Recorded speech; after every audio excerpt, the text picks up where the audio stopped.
राजस्थान और मध्य प्रदेश में मादक पदार्थ तस्करी का बड़ा नाम रहे कुख्यात तस्कर सुनील मीणा को एएनटीएफ ने 8 महीने की लंबी रणनीतिक कार्रवाई के बाद गिरफ्तार कर लिया। पुलिस के अनुसार 27 वर्षीय सुनील पर एनडीपीएस एक्ट, आर्म्स एक्ट, हत्या के प्रयास और अन्य गंभीर धाराओं में सहित 19 से अधिक मामले दर्ज है। बताया गया कि आरोपी 15 वर्ष की उम्र से ही तस्करी के नेटवर्क से जुड़ गया था और बाद में उसने राजस्थान मध्य प्रदेश में अपना बड़ा गिरोह खड़ा कर लिया। पुलिस का दावा है कि घेराबंदी के दौरान वह कई बार पुलिस पर फायरिंग कर फरार हो चुका था। ऑपरेशन के दौरान एएनटीएफ के एक जवान ने 15 दिनों तक चरवाहे का वेश धारण कर आरोपी की गतिविधियों पर नजर रखी।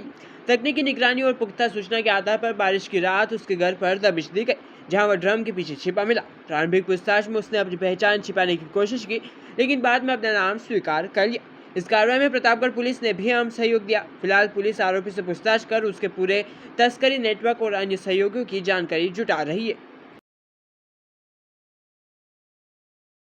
काम शुरू किया, फिर तस्करी का माल जुटाने का काम शुरू किया, घर घर पहुंचाने का ठेका लिया और धीरे धीरे दुस्साहस ऐसा खुलता गया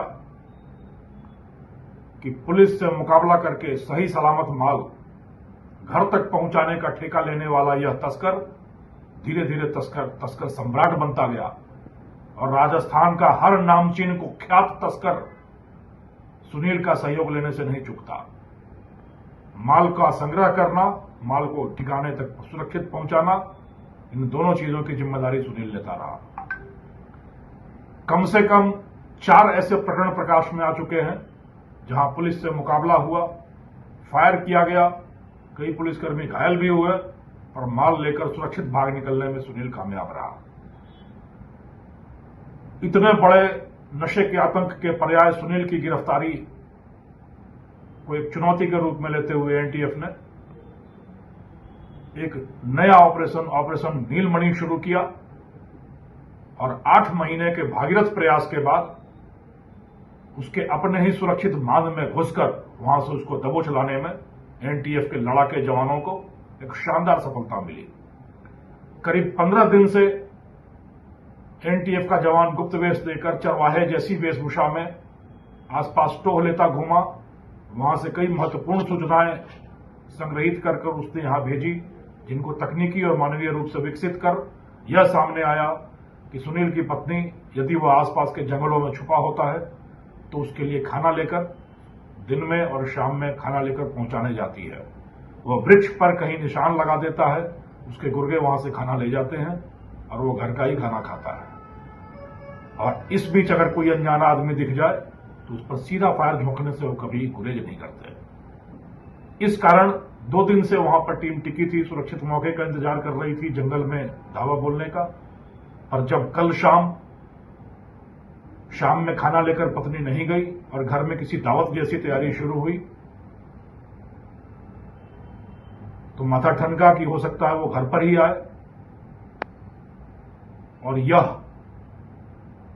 पर्याप्त था।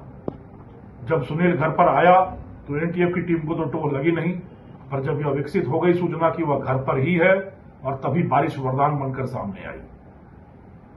दुर्गम सुरक्षित स्थल पर उस ठिकाने तक पुलिस का पहुंचना, एनटीएफ का पहुंचना अन्यथा तौर पर बड़ा मुश्किल था, क्योंकि सुनील तक यह जानकारी पहुंचती वो भागता और फायर झोंकता।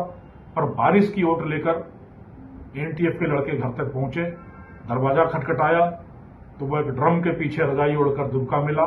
पहले उसने अपना नाम कुछ और बताया और सख्ती से पूछताछ करने पर सारी सच्चाई सामने आ गई। एनटीएफ की टीम सुनील को लेकर वापस लौट आई। एक बड़ा दुर्ग, एक बड़ा सिंहद्वार तस्करी का एक कुख्यात नाम ध्वस्त हुआ। 1,67,000 रुपए का इनाम अभी तक सामने आया है।